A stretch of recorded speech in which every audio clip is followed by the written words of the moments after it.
Welcome to Sabbatical 101. My name is Bethany Walensky, and I'm an associate professor at Michigan State University.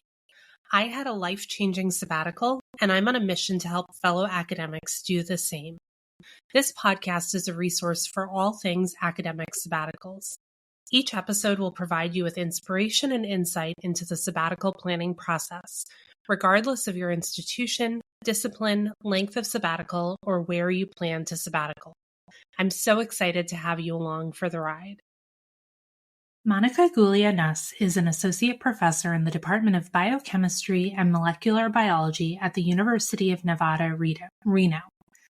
In the spring of 2025, she had a Fulbright and spent 3 months in Uruguay. Monika used her time to collaborate with colleagues around the study of ticks that affect the cattle population in Uruguay. In this episode, we talk about the impetus for applying for a Fulbright, how Monika managed her lab of 16 people while she was away, and how being away from home and her lab helped her reflect on her career and realign her work with her personal and professional priorities. If you're someone who runs a lab and you're wondering how you might be able to leave your lab during sabbatical, I think this episode will give you hope and some good ideas for how to make it happen. I hope you enjoy the episode.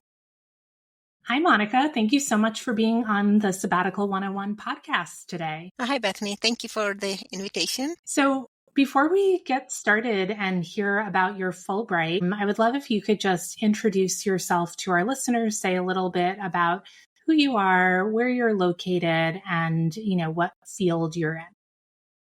Yeah, so my name is Monika Gulia-Nuss. I am an associate professor in Department of Biochemistry and Molecular Biology at University of Nevada in Reno. I am a trained vector biologist, so my lab work on arthropod vectors and the pathogens that they carry, mostly mosquitoes and ticks. And so major focus of my lab is to understand the genomics and basic biology of ticks so we can develop new methods to control tick populations, so either using genetic methods like gene drives or new vaccines for tick control. Okay, great. And you just got back. Pretty recently, you just got back from a 3-month-long Fulbright in Uruguay. Tell me about it. What inspired you to apply for a Fulbright? Yeah, so about 2 or 3 years ago, we were invited to write a book chapter on genetic control of ticks because there aren't very many tools. So that book chapter got published and everything. And the editor was working with my colleagues at INEA. It's kind of USDA equivalent in Uruguay. So he was working with them on screwworm fly, which is another pest of cattle. And the INEA colleagues were looking for somebody who works on ticks because ticks are one of the major pest problem in Uruguay, pretty much in whole South America, especially in Uruguay because their whole economy is based on cattle. And cattle fever tick is one of the major issue for their economy. And, to put it in perspective, there are 3 million people in Uruguay and 8 million cattle. It's a huge industry, and the ticks make it really impossible for them to, once the cattle get infested with ticks, it's really hard to get rid of them. So they're looking for all different ways to control them. Right now, all we have is acaricides or insecticides, but the ticks are smart. They're developing resistance. So they were trying to find a collaborator who is working on genetics and gene drives, especially on ticks, because we don't really have very many people. Actually, my lab is the first in the world to develop genetic tools for ticks. So they reached out to us and we started talking about collaboration. They wanted me to get out and help them set up the lab. But how we are in academia, running the lab and being a parent of 2 elementary school children. It was really difficult for me to get out, but I sent my research scientist. He was there last year for a month and a half and helped set up the lab and everything, trained the people there. And then the Fulbright came and I thought, well, why not? I can apply for Fulbright. That will take me away from my administrative duties at least. Yeah. And I can spend more time just focusing on learning about this tick that I've never worked on. I work on the Lyme disease vector tick, the black-legged Ixodes capillaris. So this was something new and exciting and it worked out. Well, that's amazing. And I have so many questions. You went into the Fulbright, you had an established relationship with a group there. And Fulbrights are obviously very competitive, but it probably helped that you had this collaboration and you had a very specific project to work on and you knew that there was an established need for your expertise there. Yes, so Fulbright so every country has a different numbers of Fulbright that they give away, right? So in Uruguay, they give one Fulbright every year, and Oh, wow. that's in agriculture because agriculture is huge for them. And since cattle is a huge problem, so I think they picked my application. I met the Fulbright commissioner when I was there, and she was telling me that every Fulbright applications that she has seen that it's successfully granted has something to do with cattle, either infectious diseases, tick-borne diseases, ticks themselves, or surveillance or other cattle health issues like veterinary related. I guess it was just a good fit. Oh, that's amazing. And you mentioned you have young kids and you have a partner, you told me in our previous conversation. So tell me a little bit about, I guess, just some of the logistics in terms of your family with you being away for 3 months. So Fulbright gave me an option between 3 months and 4 months. I chose 3 months. Originally, I had chosen 4 months because we went back and forth about taking the kids with me and starting in fall, and so they can start the school there. Then we realized in Uruguay, school starts in March instead of August. The school year is different. So we thought about me starting my Fulbright in March so the kids can go to school at least 4 months and then come back here and go to the next school year in August in US. So yeah, we went through a lot of scenarios and eventually we decided that, okay, I'll just go for 3 months and then kids will stay here with their dad. Mm-hmm. And that was probably the best we could because my husband didn't want to leave his lab for that long either. And the kids didn't want to go to a new school in the middle of the school year and to the next grades. So they were a little hesitant of doing that because they were taking them in the next advanced grade. And they were like, we haven't finished this grade yet. So yeah, a lot of conversations and trying to figure out how we want to do it. Yeah, it's so complicated to try to move a whole family for any period of time. And then when you don't have that alignment in the school calendars, it's hard. How old are your children, just for context? They were 9 and 12 at the time. Yeah, so also kind of old enough where they could still do it and they would have adjusted, but I'm sure they had feelings about leaving their friends and their activities and things like that. Totally. Also, the whole Spanish thing was another issue because neither of them have been much exposed to a second language. So having a school that would be bilingual, more Spanish than English, I think they were a little hesitant that they would not be able to pick up.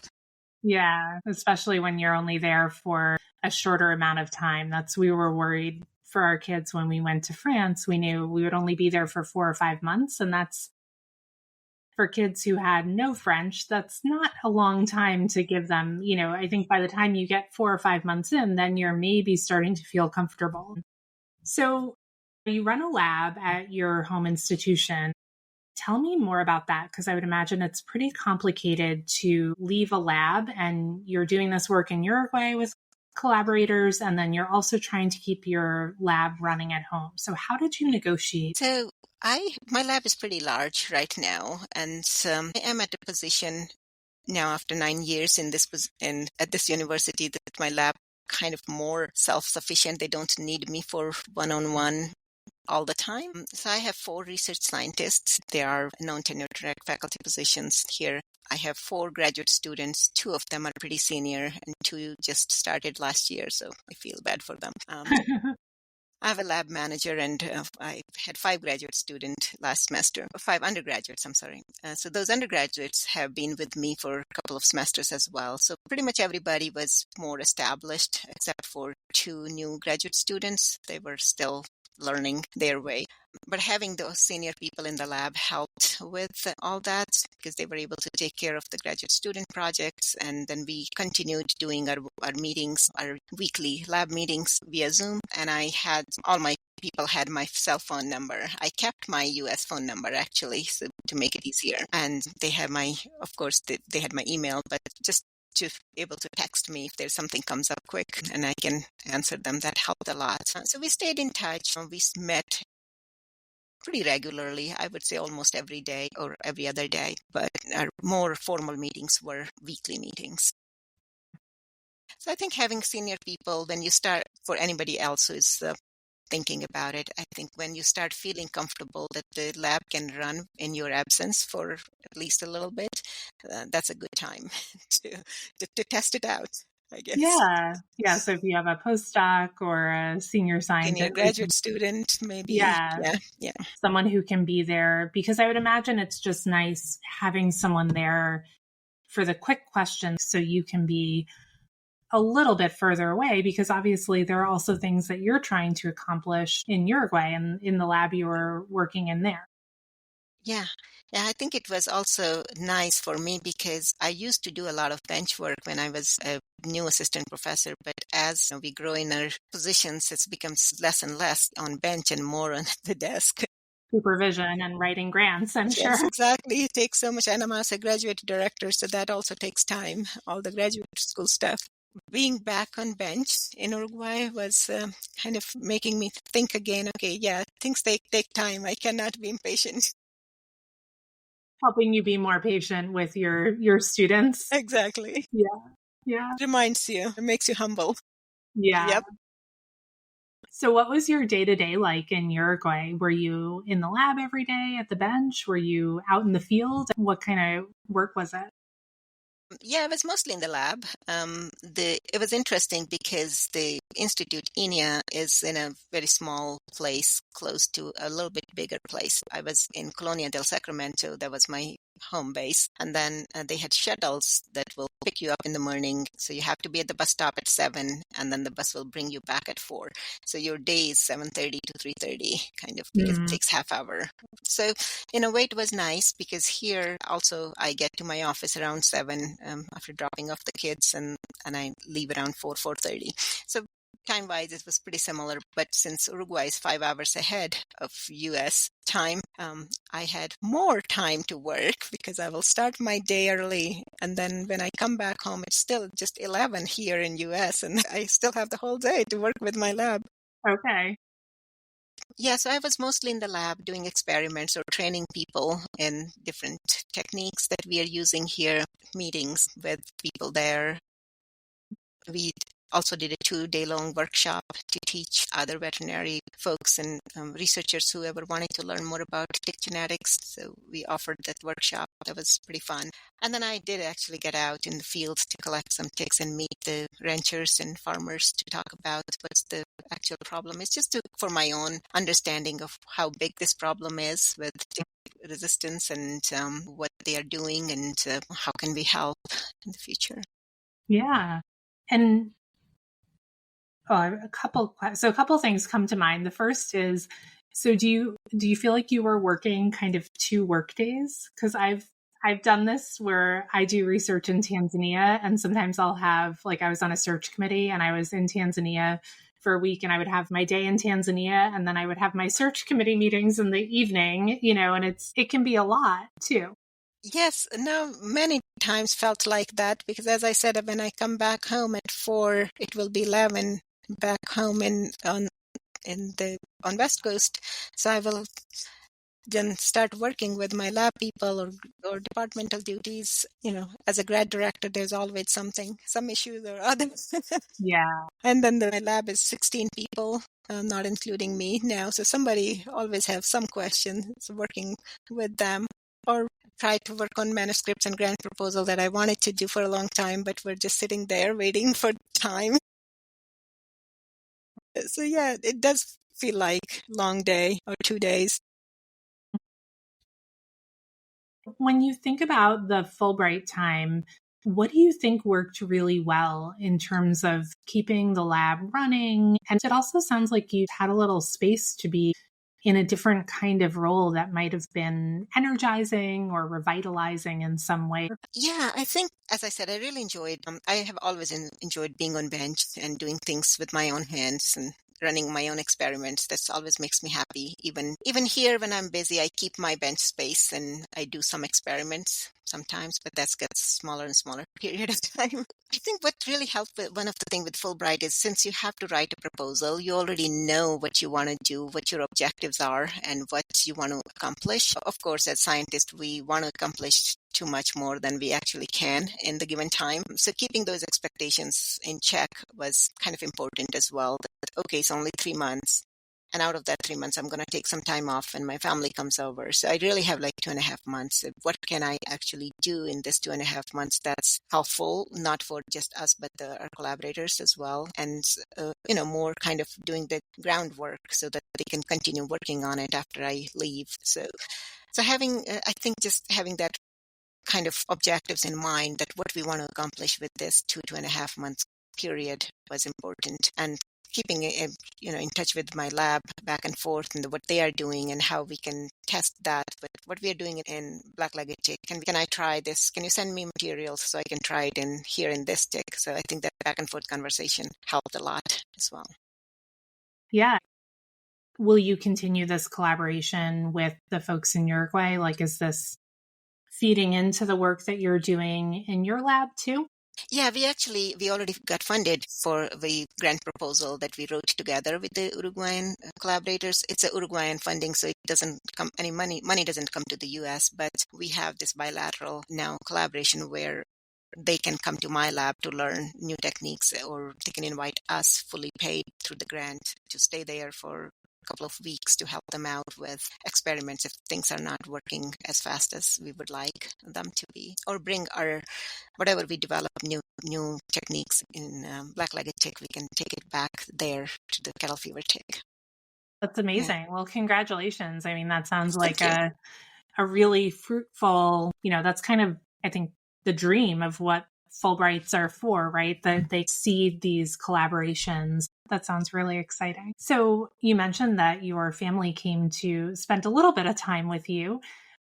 Did you guys get to do anything fun? I mean, I love traveling, so I'm just like, ooh, tell me good stories about the things you did in Uruguay. The Fulbright is, in a way, is nice because they have they're very set standards of everything. So like on your 3 months fellowship, you can take 2 weeks off. And if you want to take more time off, you have to, talk with your hosts and if they're okay with that.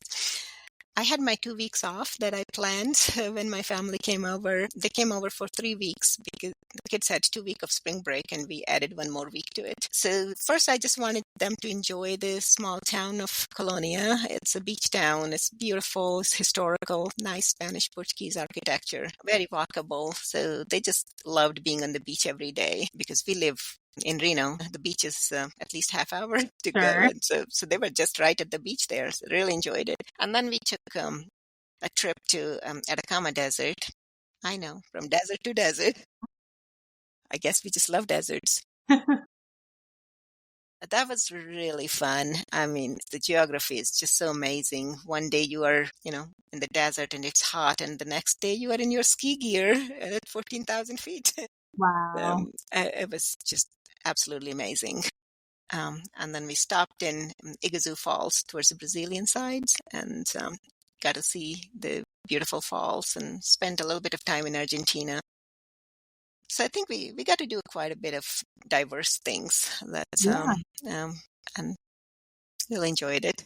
Yeah. And the kids got to see the ticks and work with us because they've been working with us since they were born, so they know what to do in the lab. That's amazing. I love it. My kids love going to lab with my husband, and they have such great questions and think about things that I never would have thought about at their age, just because they've been exposed to, an actual scientist doing science. It's really cool. How old are your kids? They are 7 and 11. Okay.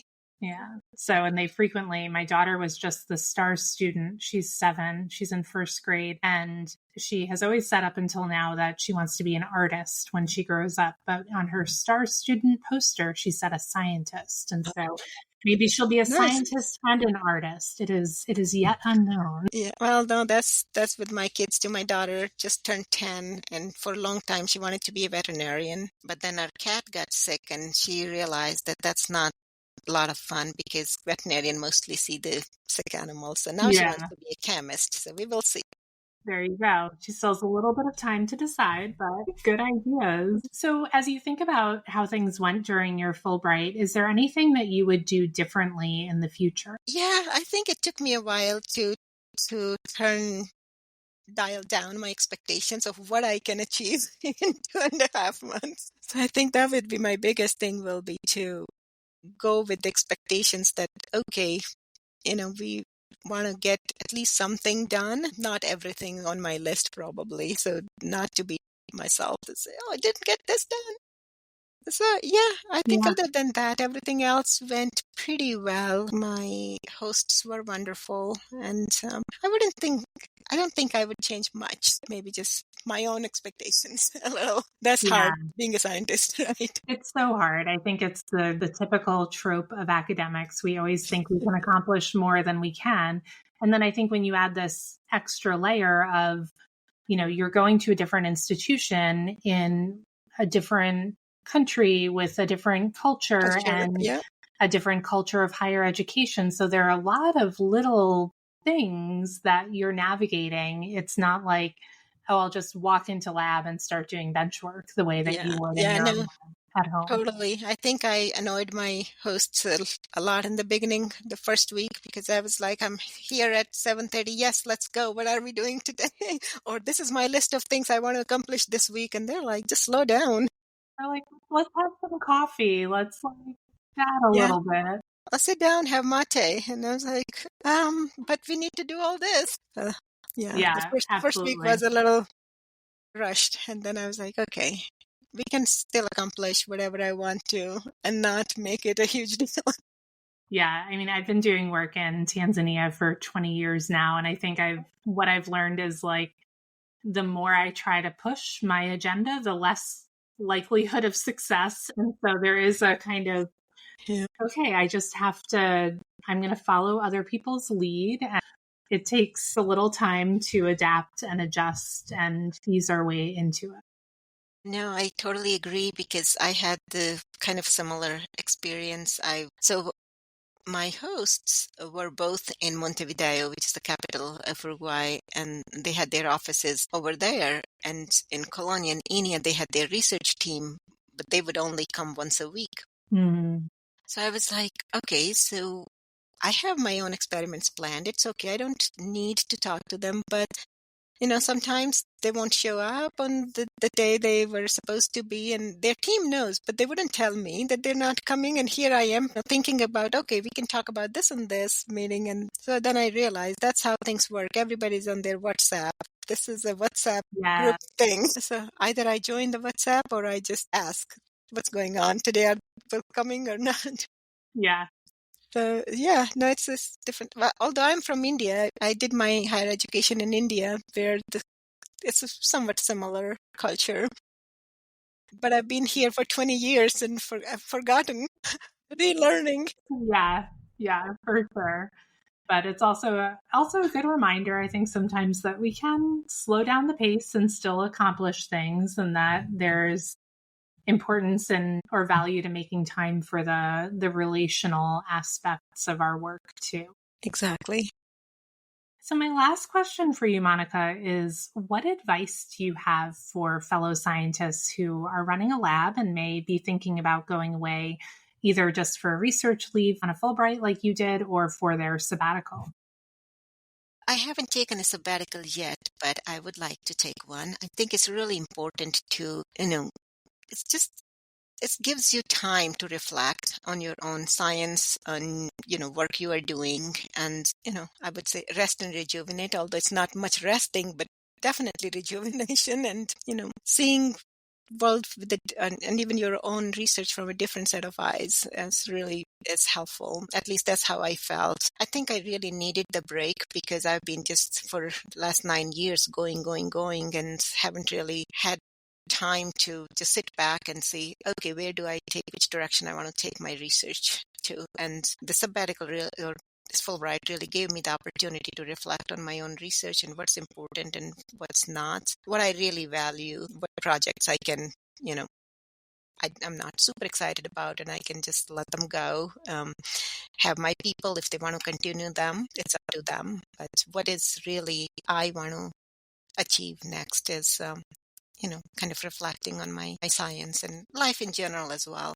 I want to spend more time with the children. I don't want to be, this doing 60 hours a week anymore. And how do we achieve that in a time that we have during the day, and making the collaborations and just seeing how other people do science, good science, but still relaxed atmosphere. So if anybody's thinking about it, I would say if you feel like you are kind of burned out and it's been a lot and you're doing the same thing every day, maybe it's time to take that little break and do your work in a different environment for a little bit. Yeah, I totally agree. I think there's something about changing your environment that prompts some reflection, because you're able, I do ethnographic research. So I'm in the field of anthropology, and anthropology is all about making the familiar strange. And there's something about, like, when I'm in Tanzania and in a very different cultural context and visiting schools and noticing things that are happening, I can think differently about things happening in the US context, or reflect differently. Even just seeing higher ed in Tanzania makes me think differently about my experience in higher ed in the US. And so I think going away like you did, it just naturally prompts this reflection. And I love what you said about, I feel like this is what I say ad nauseum, the importance of just really taking a little time to evaluate, like, where am I? What am I doing? Which projects am I enjoying? Which ones do I need to let go? And we don't have to keep doing everything just because we started it. I think sometimes there's the sunk cost fallacy. Well, I've already been working on this for 3 years. How could I possibly give it up now? But I do think that if we want to have more sustainable and joyful careers as academics, there is a need for these moments of pause and reflection. And it's so great that you got that through your Fulbright, and maybe you'll get that through a sabbatical in the future too. Yeah, someday. Okay. Yeah. Well, thank you so much, Monika. It's been so great to hear about your experience on your Fulbright. And I hope that continues to shape your work moving forward. Thank you. I hope you found this episode of Sabbatical 101 helpful and inspirational as you think about your own sabbatical. If you want to read more about sabbaticals or get even more support for planning your own life-changing sabbatical, head over to my website, www.bethanywolinsky.com, to read my blog and for more information about my sabbatical coaching program.